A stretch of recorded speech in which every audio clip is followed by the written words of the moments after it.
जय महाराष्ट्र मित्रांनो, स्वागत आहे तुमचं या मराठमोळ्या चॅनलवरती। आज आपण बघणार आहोत डी-बाटूच्या मिड सेमिस्टरचा पॅटर्न कसा असतो, मिड सेम मध्ये तुम्हाला किती क्वेश्चन असतात, तर तेच आपण आज या व्हिडिओमध्ये बघणार आहोत। तर चला व्हिडिओला सुरू करूया।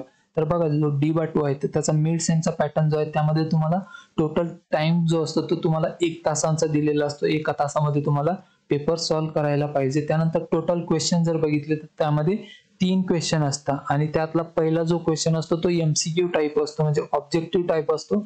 आणि जे दुसरे 2 क्वेश्चन आहेत ते म्हणजे तुम्हाला डिस्क्रिप्टिव्ह म्हणजे लिहून द्यावं लागतं आणि त्यामध्ये तुम्हाला 3 क्वेश्चन असेल त्यापैकी 2 तुम्हाला सॉल्व्ह करायचे असते। तर हा 3 टोटल क्वेश्चन असतात आणि टोटल मार्क जर बघितले तर एकूण तुम्हाला 20 मार्काचा हा पेपर असतो। मिड सेम जो असतो तो 20 मार्क्स असतात आणि यामध्ये तुम्हाला कमीत कमी जर मार्क बघितले तरी ते पास जे असतं, पासिंग मार्क नाहीये, म्हणजे इथे जर तुम्हाला 0 मार्क पडला तरी तुम्ही पास व्हाल। फक्त तुम्हाला एंड सेमिस्टर मध्ये जे जास्ती मार्क घ्यावा लागेल, म्हणजे 100 पैकी तुम्हाला 40 पाहिजे टोटल मार्क।